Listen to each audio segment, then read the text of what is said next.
Magandang umaga po sa inyo lahat, sa ating mga listeners and viewers. We are back here at Club Filipino. The Agenda, brought to you by Everything for Good Consulting and Impact Publishing. For today, we have very special guests to talk about the hottest issues facing our country today in terms of national security. For the first time, meron po tayong guest from the military sector. In our many episodes, meron tayong active at saka retired who are experts in the field of the issue of West Philippine Sea. Marami na po tayong nakita mga balita, and we would like to educate and make our audience more aware of what's really happening and what's the history behind the West Philippine Sea. Marami na rin po tayo sigurong nabalitaan about what's going on in all parts of our country in terms of our territorial waters and our exclusive economic zone. So for today, I'd like to welcome first, to my left, he is the former Vice Commander of the Philippine Navy. He is a member of PMA Class 1987. He is currently teaching National Security at the Ateneo School of Government. Let's all give a warm welcome to Rear Admiral Romel Ong. And then to my right, I think most of our media friends already are familiar with a very familiar face. Siya po ay current Deputy Commander of the Philippine Fleet of the Philippine Navy and concurrently as the spokesperson of the Philippine Navy, Commander Trinidad. Commodore Trinidad. Thank you. So for today, let's give our listeners and viewers some context. Ano ba talaga, bakit nagkakaroon tayo ng problema sa West Philippine Sea? Si Admiral Ong has been studying this subject for many years. Tinyente pa lang kami. He was my classmate in PMA, and perhaps siguro malaman from his point of view, from his personal experience, ano ba talaga, saan nagsimula itong problema natin with China in this area called West Philippine Sea. Sir? Thank you, Attorney Fred, classmate, for that question. So siguro, balikan natin yung historical context muna tayo, no? 1990s.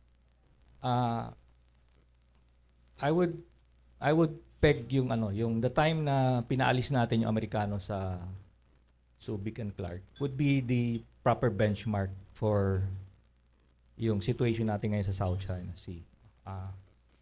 While I agree na politically that was the correct decision at that time among our political leadership, but on hindsight, kung titingnan natin from a geopolitical perspective naman, nag-create siya ng vacuum there's a saying na power hates a vacuum. So nag-create siya ng vacuum sa South China Sea. And in that context, that situation, anybody can fill up that vacuum. Okay? Now, I think that was 1992. Now, fast forward tayo around 1996. That was the time we had that problem sa Mischief Reef, yung fisherman shelter.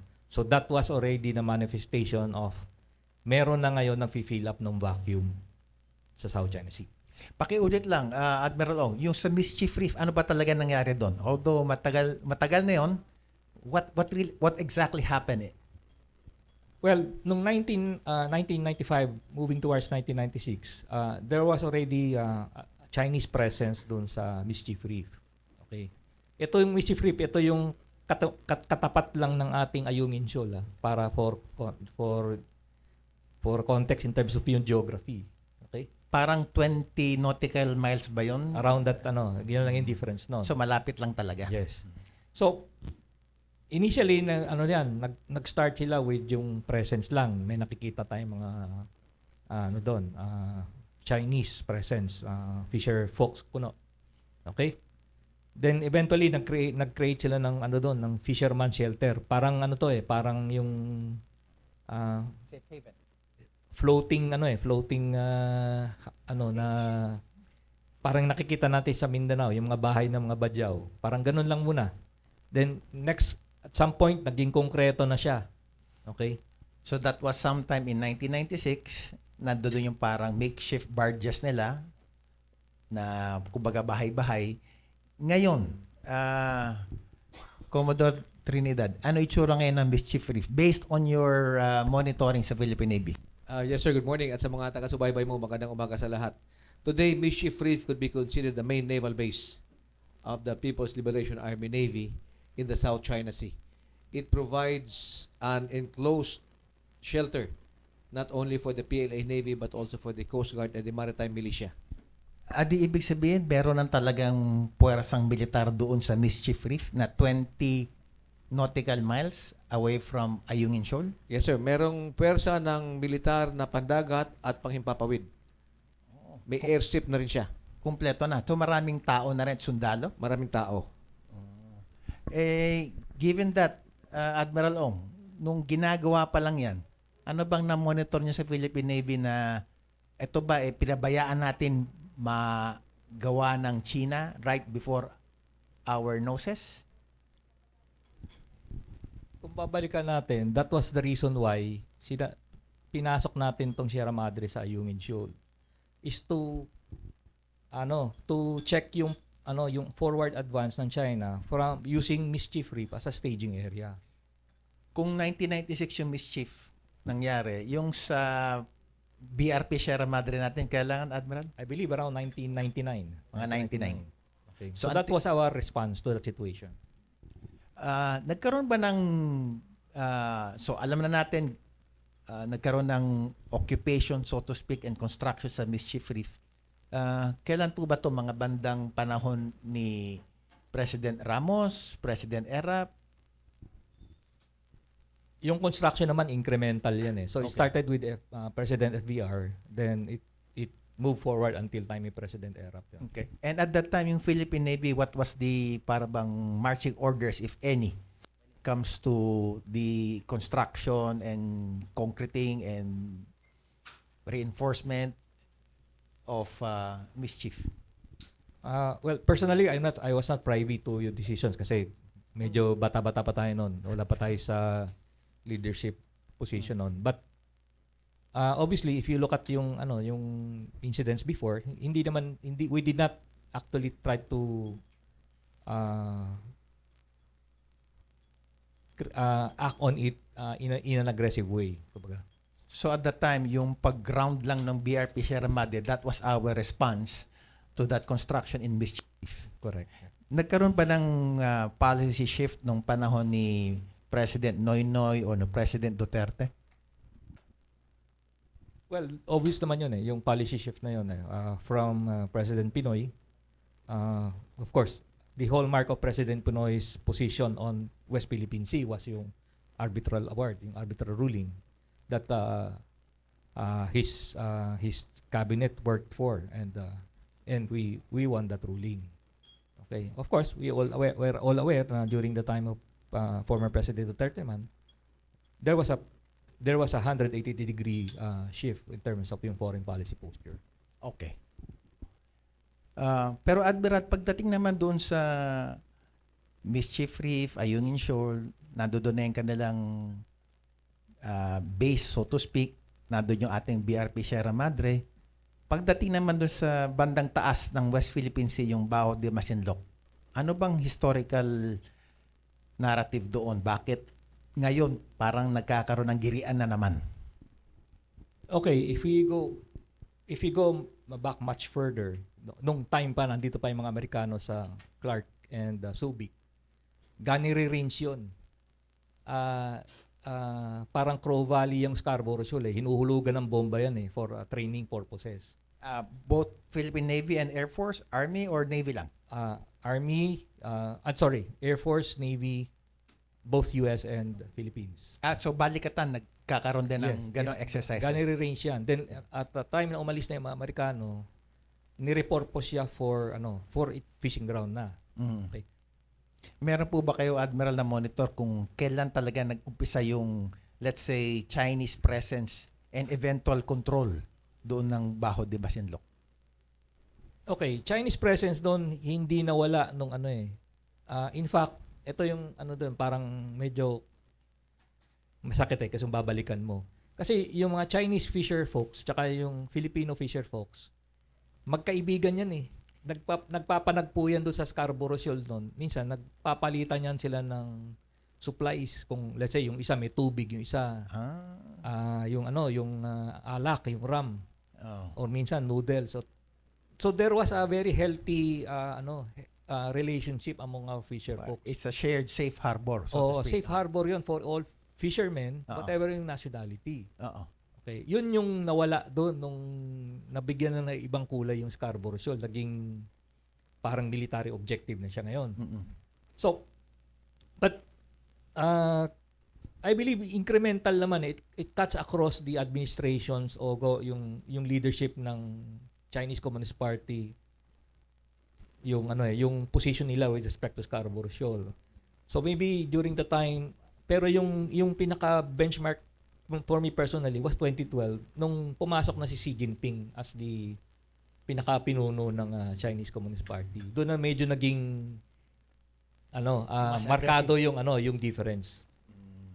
Kayo ba, Commodore Trinidad, na monitor nyo ba yung, kumbaga, yung greater Chinese presence dito sa Bajo de Masinloc? Sir, I will include West Philippine Sea. Okay. When I got assigned there in the late 90s, 99, 2000, 2001, tayo ang dominant na nagpapatrol doon. Ang nagpapatol, Philippine Navy o Philippine Coast Navy. Guard? Philippine Navy Philippine muna. Navy talaga. Philippine Navy. In Bajo de Masinloc and the rest of West Philippine, West Philippine Sea. Okay. And then we noticed a slight increase in the PLA Navy ships over the years. May gradual increase, incremental increase. Yung increase na yan, align ba doon sinabi ni Admiral na by that time na pumasok si President Xi Jinping? Yes, because in fact in 99, I still was able to reach some pictures. May nahuli pa kami mga Chinese fishermen sa Bajo de Masinloc. Smiling, I mean, very good cordial relations. Bibigyan mo ng pagkain, bibigyan mo ng kape, bibigyan ka ng isda. Di parang barkada lang. Parang barkada. And we were told to implement fishing laws, maritime law enforcement, in support to maritime law enforcement.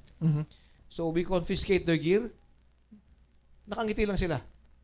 So it was a cordial and friendly relationship.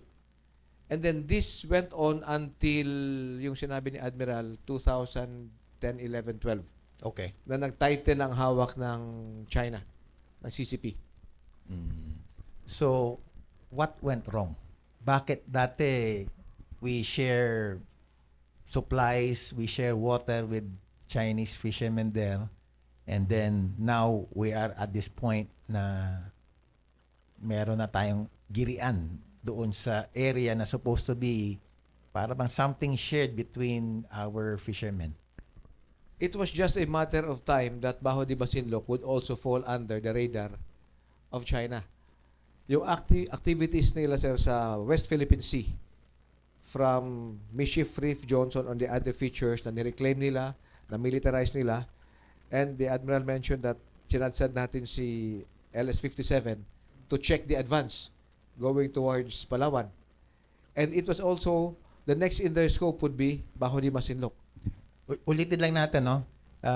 Just to be clear, so meron tayong BRP Sierra Madre na ginround natin sa Ayungin Shoal.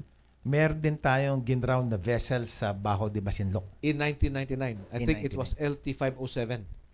And ano nangyari doon? Commodore, bakit nawala na yung ganong barko doon sa Bajo de Masinloc? The Philippine Navy pulled it out. It was the direction of the national government because of the visit of a senior Chinese government official. So bago siya dumating, whatever the discussions were at the top, I was not privy to. But I was part of the escort ship that escorted the flotilla that pulled out our grounded ship.